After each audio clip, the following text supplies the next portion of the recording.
আজ আমরা এই ভিডিওর মাধ্যমে শ্রী শ্রী মা শারদার কথা থেকে আলোচনা করব। অপূর্ব আলোচনা করছেন মা। স্বামী ঈশান আনন্দ তিনি বলছেন, একদিন জয়রামবাটিতে আমি মার পায়ে ও হাতে হাত বুলিয়ে দিচ্ছিলাম। কয়েকটি ভক্তের চিঠির কি কি উত্তর লিখব জিজ্ঞাসা করায় মা সংক্ষেপে দু একটি কথা বলে দিলেন, কিন্তু তাদের প্রশ্ন অনেক ছিল। একটু পরে আমি বললাম, মা, আমার তো তেমন জিজ্ঞাসা করবার কোনো প্রশ্ন মনে ওঠে না। জব ধ্যানও তেমন কিছু করছি না। সর্বদা আনন্দে একটা নেশার মতন দিন কেটে যাচ্ছে। ভবিষ্যতে কি হবে না হবে কিছুই বুঝতে পারছি না।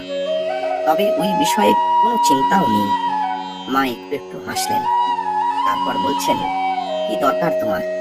আমি বললাম, তা তো কিছুই জানি না।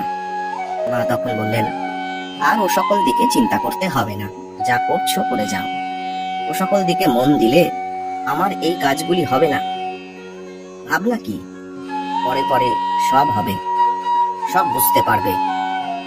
তারপর আবার বলছেন, দেখো, বিচার করা, মনের নানা প্রশ্ন জিজ্ঞাসা করা, জপ ধ্যান কর্ম করা, সব হলো মনের চিত্তের শুদ্ধতা আনার জন্য কিনা।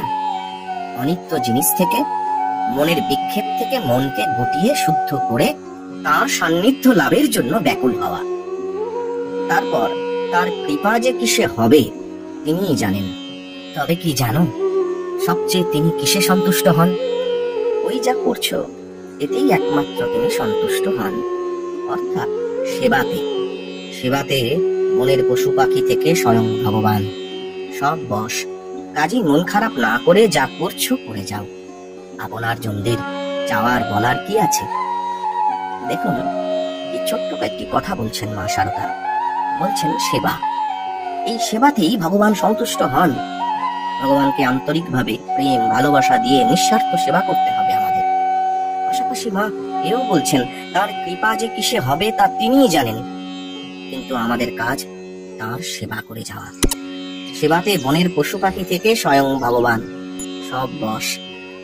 এমনটাই অপূর্ব আলোচনা করেছেন স্বয়ং মা শারদা।